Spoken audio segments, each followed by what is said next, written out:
This morning we're continuing in and concluding our Common Sense Message series. In the series we've been looking at what the Bible has to say about how to do our finances smart, God's wisdom for financial wisdom. And in these past 2 weeks we've been looking at wise biblical financial habits. And this morning we're going to look at one final habit, and this is the habit of giving back to God. Right? Some of you are like, I knew we were going to get here eventually, right? I knew it. The shoe drops. Yes, it does. That's what we're going to be talking about this morning. But before you put on your hats and coats and head for the door, I have some disclaimers that I'd like to put out, some disclaimers that I said on the very first week of this series.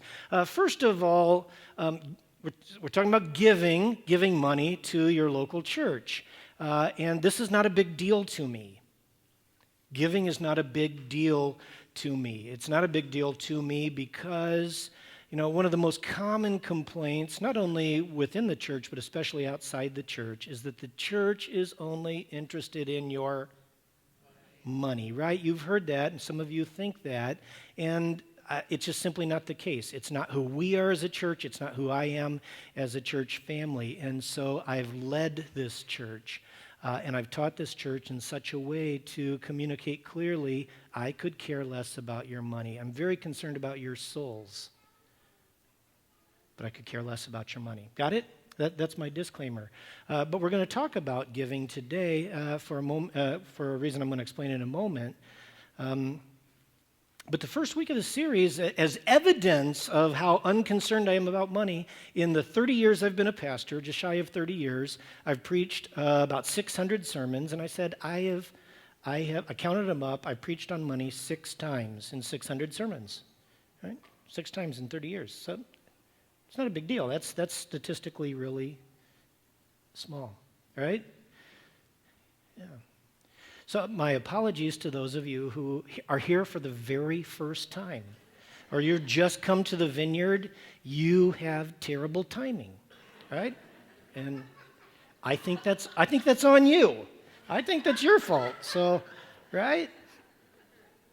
All right. But the point is, I'm not so much concerned about your giving. It's just not who I am.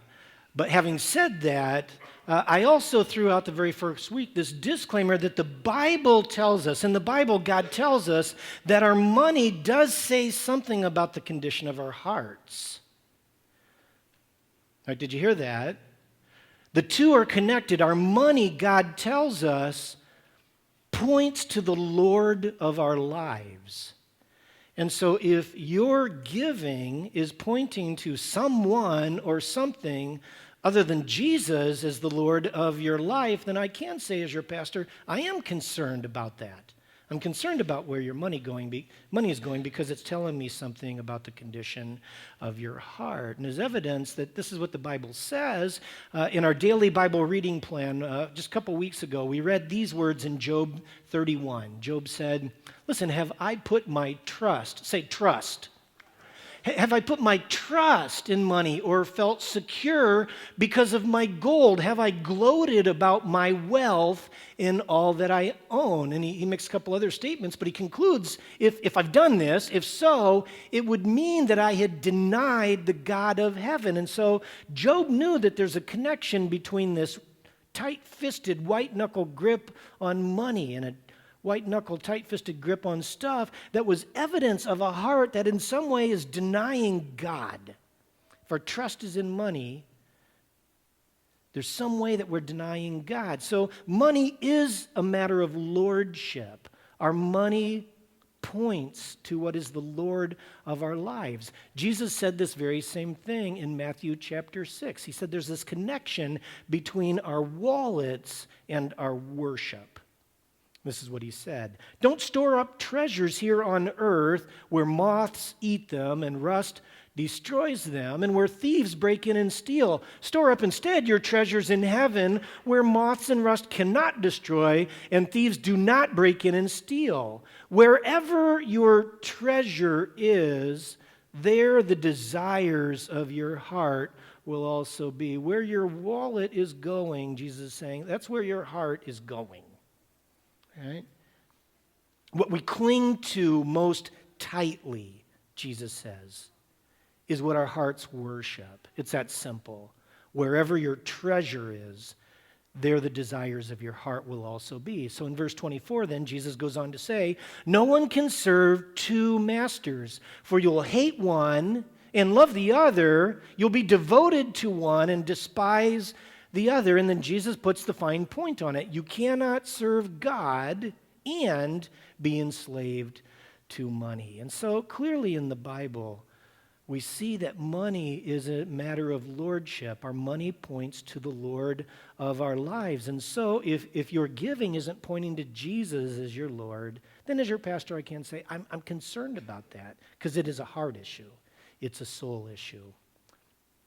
So having said all that, I now want to dig down into what the Bible has to say about this habit of giving back to the Lord. And I'm using this phrase, giving back to the Lord, to describe this habit of giving an offering, a fixed percentage of our income to the Lord's work of ministry through our local church home.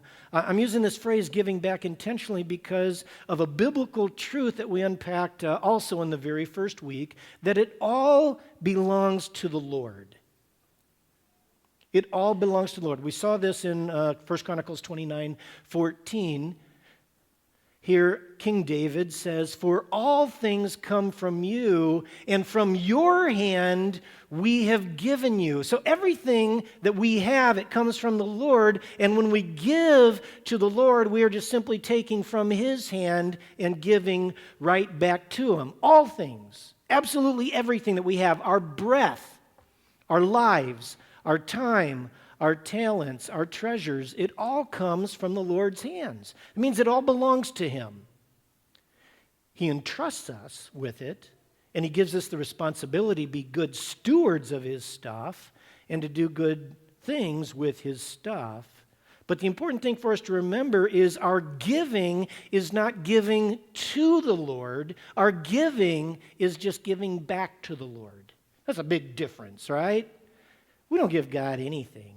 We just give back to him everything because all things come from him, and from your hand we have given you. All right, so that's just the first point, giving back to God. Oh, this is the second point now. I guess we'll move forward. Giving back to God is an act of worship. Let's read those two lines together. Giving back to God is an act of worship. Proverbs 3:9 says, honor the Lord with your wealth and with the first and best part of all your income. Say honor, the first word, honor. The original word honor here is actually translated quite frequently in the Old Testament as glorify, give glory. Give glory to the Lord with what? With worship God, in other words, with your wealth. And so the scriptures, listen to this. So the Bible tells us that what we do with our money is an act of worship to someone. You know why I said that way? What we do with our money is an act of worship to someone. And God tells us in Proverbs 3:9, well, here's the someone: glorify, honor, worship the Lord with your wealth. And so giving back to God is an act of worship, and it's every bit an act of worship as singing songs, as we just did together corporately, songs of praise. Giving back to God is just as much an act of worship as singing praise songs. And so that's why providing an opportunity for you to give your offerings to the Lord is part of our corporate worship here. It's an opportunity for you to continue to give God glory, as Proverbs 3:9 says we should do. All right. Deuteronomy 16. There's additional instructions that are given to the people of God for when they gather together for worship celebrations. It says, on each of these occasions, when the people of God gather together, all men must appear before the Lord your God at the place he chooses, but they must not appear before the Lord without a gift for him. They must not appear before the Lord without a gift for him. And all must give as they are able. Say, as they are able. as they're able. All must give as they're able. There's some math for you. All must give as they're able according to the blessings given them by the Lord your God. And so what is obvious in this passage is that when the people of God gathered together, they were instructed to not appear before the Lord empty-handed, without a gift. And the gift that we offer is a proportionate gift to the blessings that God has entrusted to us. And that giving an offering is just simply an integral part of the church gathering together, corporate worship. You see that? So what's the point? That giving back to God is an individual act of glorifying God, worshiping Him, Proverbs 3:9, and it's also an act of corporate worship, gathering together and giving back to God. It's an act of worship. All right, next truth. We're just kind of unpacking some biblical truths about this habit of giving back. The next truth is this. Giving back to God is the first choice we make with our money. Let's read those top two lines. Giving back to God is the first choice we make. We see this once again in Proverbs 3:9. Honor the Lord, glorify the Lord, worship the Lord with your wealth and with the first and best part of all your income. Now, what some of you understand is when these English words, first and best, translate another word, first fruits. First fruits, you've heard that. First fruits is a word that was used in the agricultural context of the Old Testament, the agrarian culture of the ancient Near East. And first fruits meant the very first produce of the vine, of the field, of your cattle, of your sheep, or whatever. And so let me tease this out. So what it meant to glorify the Lord with your wealth and with the first fruits of all your produce, what this meant is, you're depending on what you grew in your garden with in your fields last year, and you've run out in this new year. You've run out of sweet corn, right? You've used all your pickled sweet corn or whatever you do to sweet corn. You jar it. What do you freeze it? In the ancient Near East, they put it in their Frigidaires 2,000 years ago. And you're working hard planting for this fall's harvest. You're working the garden, and what this verse is telling us is that when that sweet corn finally comes up, the sweet corn that you more than anything else want to pick, dip it in a huge vat of butter, right, and eat it with a burger right off the grill. Isn't that what you want to do with that first batch of sweet corn? This verse says, no, here's what I want you to do. I want you to pick that corn, and I want you to give it back to the Lord first, right off the top. The first fruits. Pay God first. That's what first fruits meant. Honor the Lord with your wealth and with the very first part of what you reap. And so giving back to God, here's the point. Giving back to God is the first choice we make with our money. Honoring the Lord, worshiping the Lord, glorifying the Lord with our money is the first choice that we make. All right, so I want to unpack another point here with this notion of first fruits. It wasn't when you gave your first fruits offering that, you were giving to the Lord. Some of those ears of corn that develop, they're like mutant corn. They're shaped weird, and the ears are, you've seen those, mutant ears, full of worms. You couldn't say, here, God, here's my first fruit, mutant, wormy ears of corn. You can have them because there's no way I'm eating them. Right? God says, oh, no, read the verse again. Honor me with your wealth and with the first and best. First fruits meant the first and best part of your income. As actually somebody who, Don Helmuth was talking to me after first service, he has worked in agricultural industry, so he knows all sorts of stuff that I have no idea what I'm talking about. So he said, Kent, those first fruits on the corn stalk or whatever, that's the sweetest. That's the absolute best. The first fruits of the vineyard, those grapes, those made the best wine. And so he said, when everybody was being asked, hey, take the very best and give it to me first, that was really dumb. Right? Why would we want to do that? God says, pay me first and give me the very best. And I explain that then because it leads to the next point, that giving back to God is an expression of trust. It's an expression of trust. As you can imagine, the challenge in the farmer's mind against offering the very best and the very first, right off the top, would have been this question like, well, God, what if the crops fail? What if I don't get any more sweet corn? I can't live on mutant corn that's full of worms. This is a really dumb idea, because in that culture, first fruits were a matter of life and death. If the crop failed, they weren't going to run down to Sweet Corn Charlie's and pick up a dozen ears of corn, right? They weren't going to run to Newmarket. And so giving back to God the very first produce of the field was a risk. It was an act of trust. It's exactly the same for us, isn't it? I need to hear you say something. It is an act of trust for us too, isn't it? Yeah, you bet it is. The thought of taking our first fruits, our paychecks, and the very first thing that we do with it is we scrape off a portion right off the top and we give it back to God. We give God the very first and the very best. That's really scary. But God, what if I do that? What if, he says to us, what if what? What if what?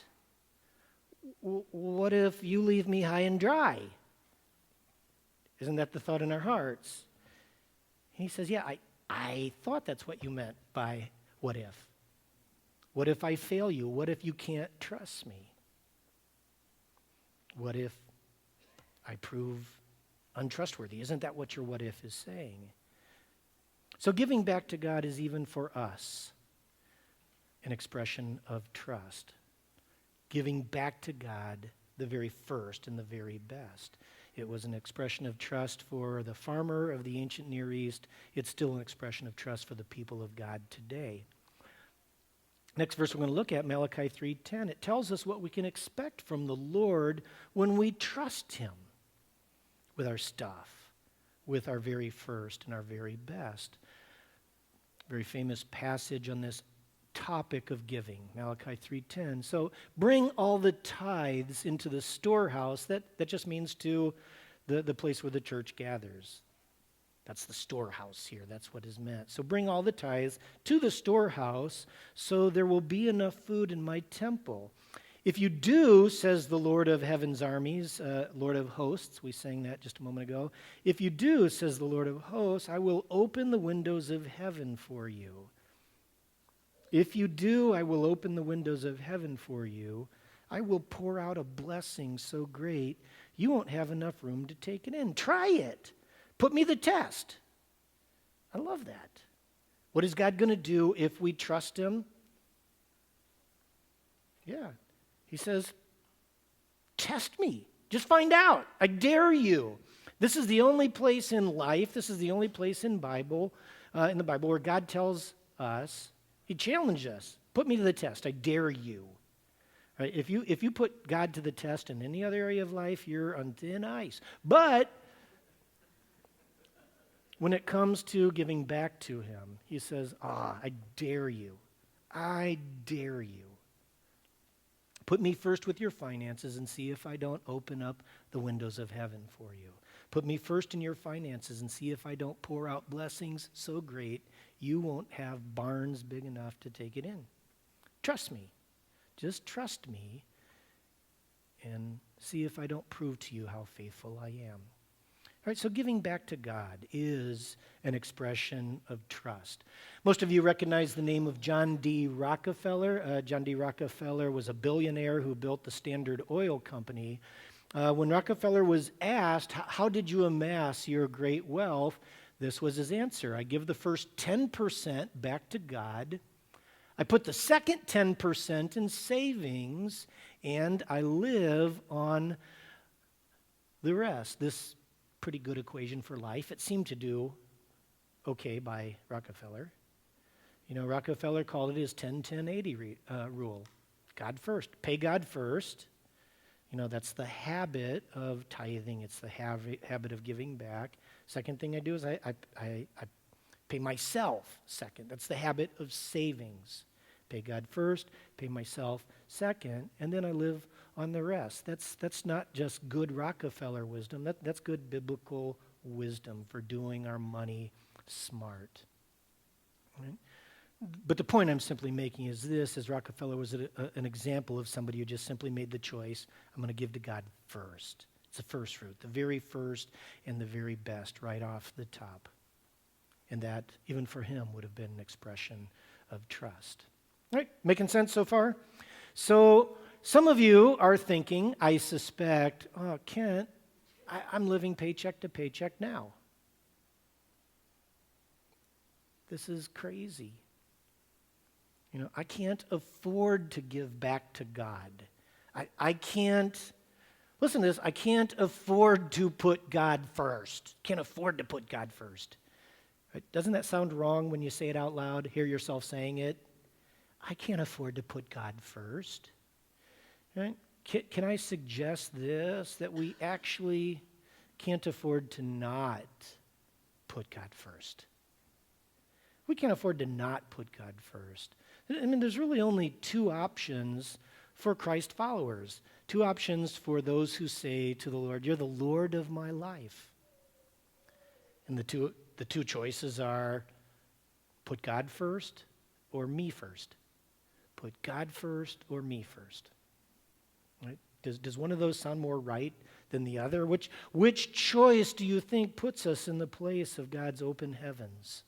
The blessings of the open heavens.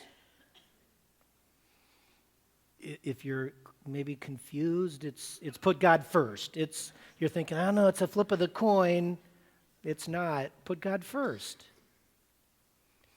See, we can be tempted to think that we can't afford this habit of giving back to God, but if we actually want God to fully open the windows of heaven, if we want God to fully pour out his blessings in such a way that we can't even contain it all, the question is, can we afford not to put God first?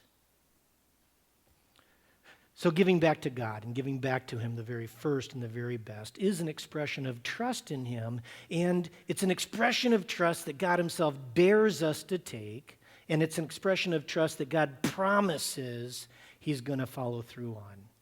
I will bless your step of trust. Okay? So far, so good? All right, now what I want to do is just turn a corner, and I just want to address one simple question that exists in this room right now, the most common question when it comes to this issue of giving back to God. There were actually a bunch of questions that I wanted to address, but we're just not going to have time. And so I decided I'm going to push those off for another sermon the next time I preach on tithing, which apparently will be 30 years from now. Another 600 sermons down the road. So some of you can breathe a sigh of relief that I'm just babbling. Let me stop. Here's the question. Do New Testament Christians have to tithe? Do I, as a Christian, have to give 10%? Some of you understand this question. Some of you don't know what the issue is. Here's the issue. So our English word tithe, which appears throughout the Old Testament, a couple times in the New Testament, the word tithe literally means a tenth part of something paid as a voluntary contribution, or it can be used as a verb to give or pay a tenth of produce, money, etc. And this word tithe derives out of Old Testament passages and practices where the people of God were told to give a tithe back to the Lord, to give a tenth of various things back to the Lord. And so the question is this, so since this practice of tithing, of giving 10% of our stuff to God, was an Old Testament practice, the question is this, do I, a New Testament Christian, have to do the Old Testament practice? Right? Making sense? Right, you know this. Does the Old Testament practice of giving 10% of one's income back to God apply to the Christian? Is tithing a New Testament law? All right. Brace yourselves. My short answer is, and always has been, no. Some of you are like, what? You took a left. I thought you were going to go right. All right? There is no New Testament law. I don't even know what that means, New Testament law. There is no New Testament law. There's no New Testament passage that I'm aware of, and I've read the New Testament a whole bunch of times. There is no New Testament passage that I'm aware of that demands that the Christ follower has to give back 10% to God or else. If you find it, let me know. I'll preach it, but I don't think you will. All right, now having said that, this is the only passage that we have to deal with as New Testament Christians, and this passage comes from the mouth of Jesus himself. Now go on this journey with me, all right? Just go for the ride. Maybe some of you are already, kicking up some yes buts, just rest your butts. Yeah, I like the way that came out. Just rest your butts, your yes buts, that is. Go along for the journey, and I'll let you decide for yourself what you think Jesus is saying here. All right, Luke 11:42. What sorrow awaits you, Pharisees, for you are careful to, what's the word? All right, so Jesus uses this 10% word here. For you are careful to tithe even the tiniest income from your herb gardens, but you ignore justice and the love of God. What's the word? You should tithe, yes. But do not neglect the more important things. All right, I'm not going to go where you think I'm going right now, so listen carefully. So what's happening here is these religious hypocrites are tithing. They've got the math down. They're giving 10% of their income, their produce, right down to fennel seeds and mustard seeds and cumin and whatever. 10% of my mustard seeds. Right? They got the math down.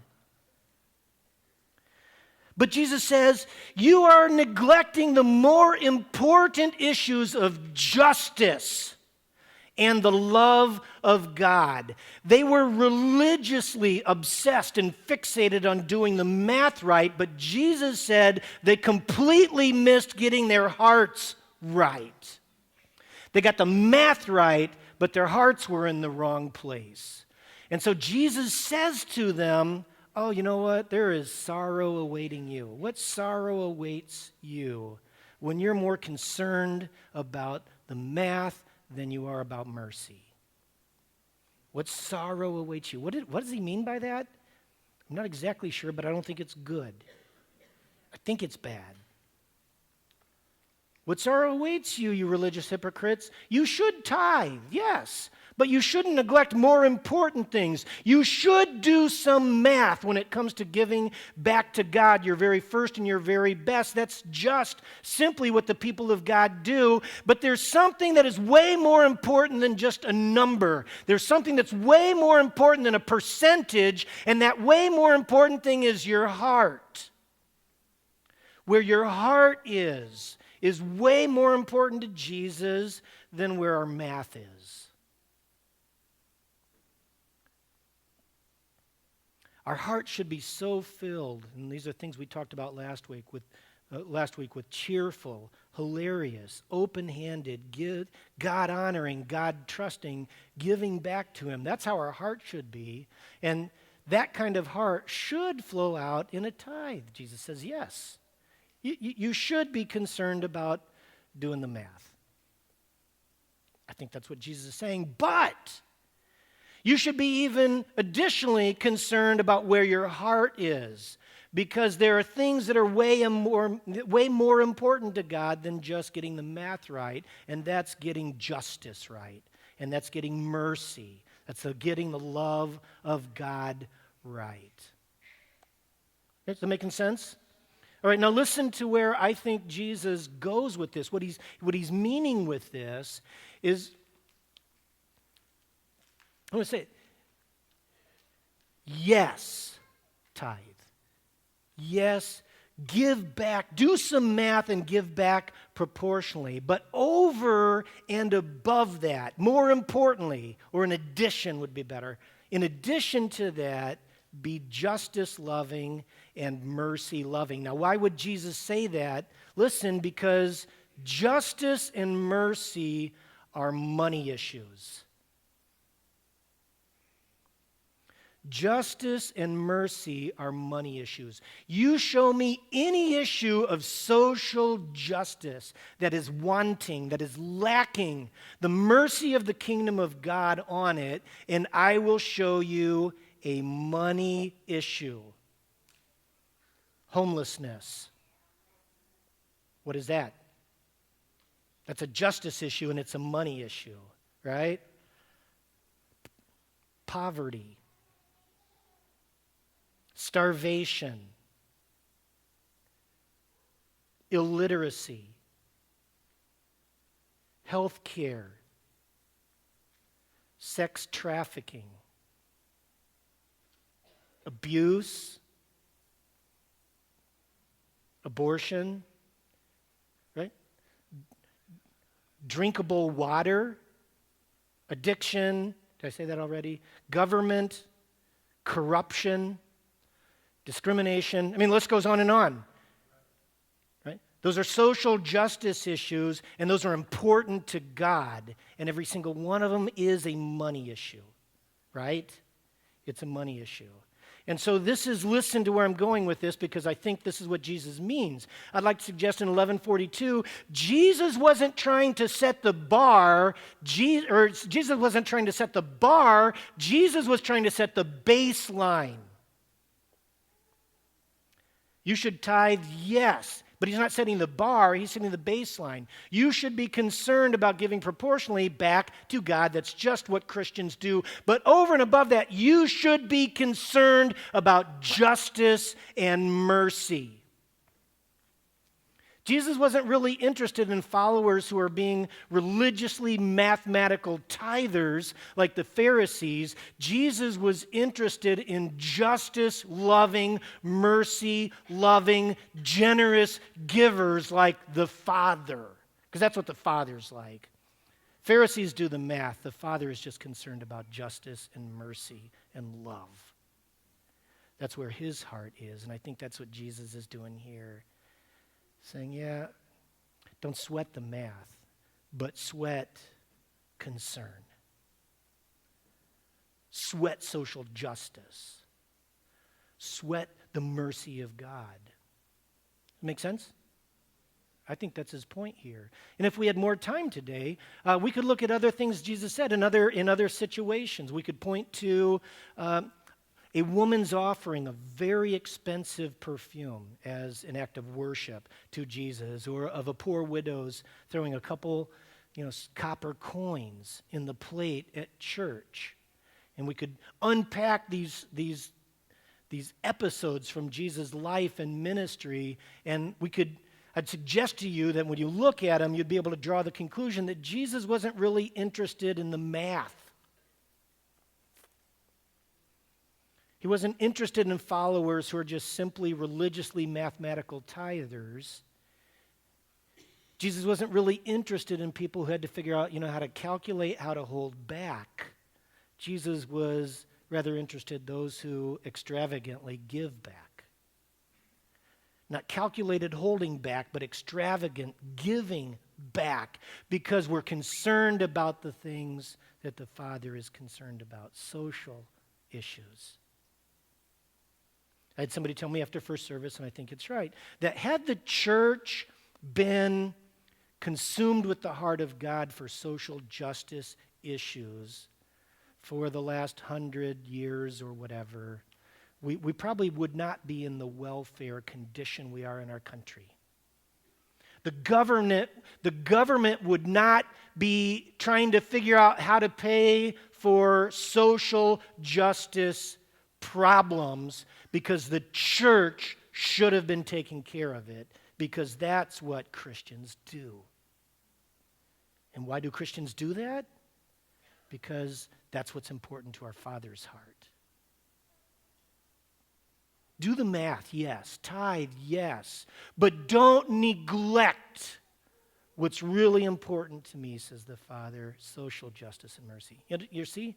So I don't think Jesus in this verse is just trying to establish the bar. Say it again. I think he's just trying to establish the baseline. Give, yes. Give to the church, yes. But over and above, be concerned with your money about what is happening in the world. Does the Christian have to tithe?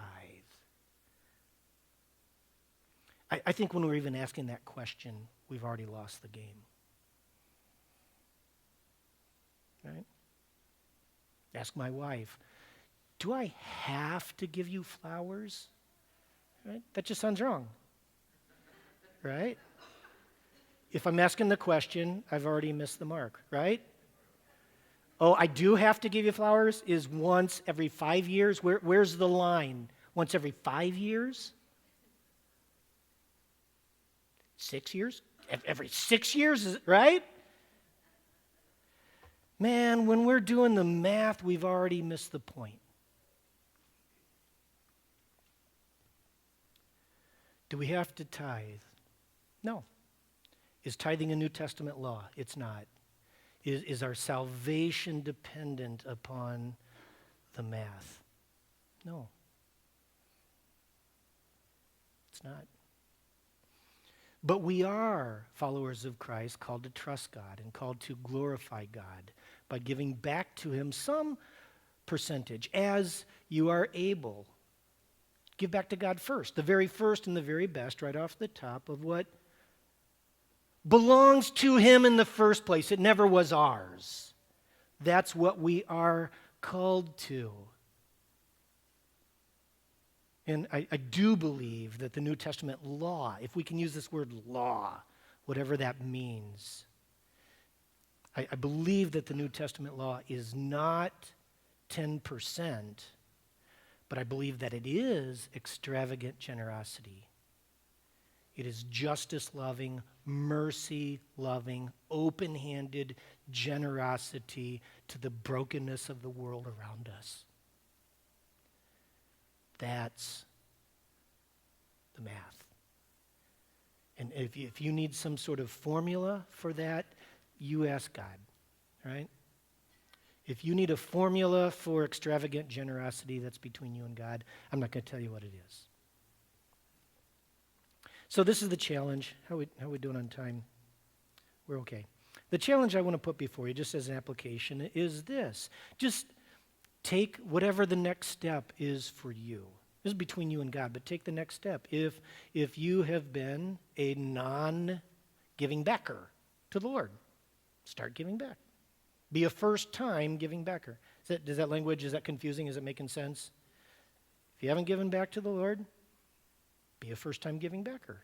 If you've already done that, I would challenge you this. All right, this is the next step. Go from being a first-time giving backer to a regular giving backer. First fruit, right off the top, some proportion of what God has entrusted you and give it back to him. So from a first time to a regular giving backer. And then for those of you who are doing that, here's the challenge. And I think this is the Luke 11:42 challenge, is go from being a regular giving backer to a hilariously joyful, God-worshiping, God-trusting, justice-loving, mercy-loving, extravagantly generous giving backer. That's the challenge.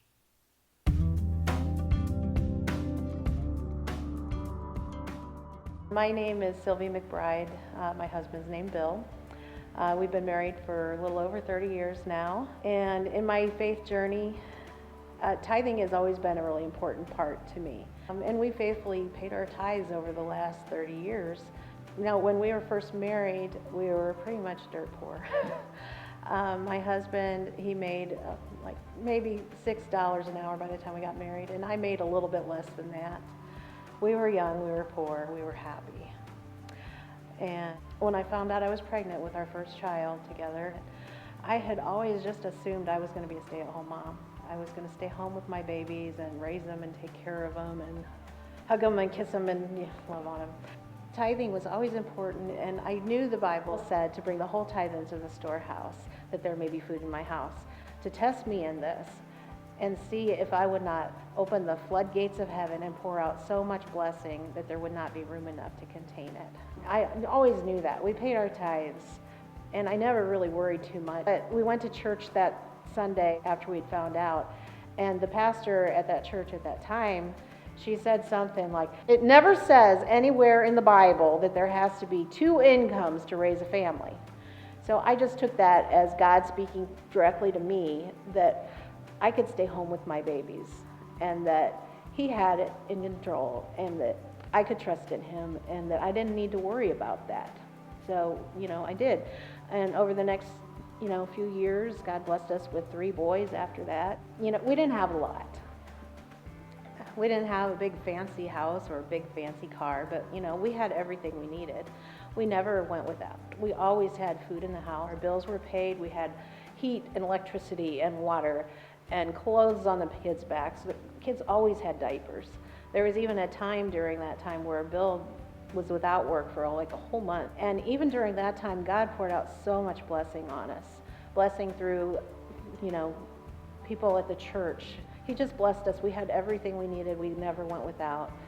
Never had to worry. When Kent was talking at Beta about he was going to be doing this series on stewardship and tithing and stuff like that, and he's like, hesitant, because he's like, I don't want to talk about money. And I told him, basically, don't shortchange us. We need this. This is our security. We know that if we give that first 10%, that God's got this. He's got the cattle on the 1,000 hill. They all belong to him. He's going to bless us. He's going to take care of us. If we give that first 10%, we can trust him to take care of all the rest.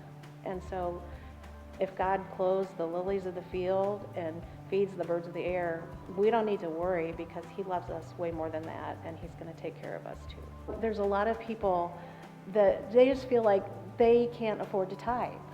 They don't make much money. They are on a fixed income. Their bills sometimes seem like more than what they're bringing home. But you don't have to worry about that. God says to test me in this and see if I won't throw open the floodgates of heaven and pour out so much blessing that you're not going to have room enough for it. God's blessing on our lives, that's what we need. That's what I want. I want his blessing on my life. We even sing, open the floodgates of heaven, let it rain, let it rain. Well, this is one way to get him to do it, because God is not a man that he can lie. He said it. He said, bring in the whole tithe, test me in this, and see if I won't. And he will. He will. We can trust in him. We don't have to worry. We don't have to worry about what we're going to feed our kids. We don't have to worry about just the simple things of life like that, because God's got this. He is bigger than us. He'll pour out more blessing than what you know how to handle.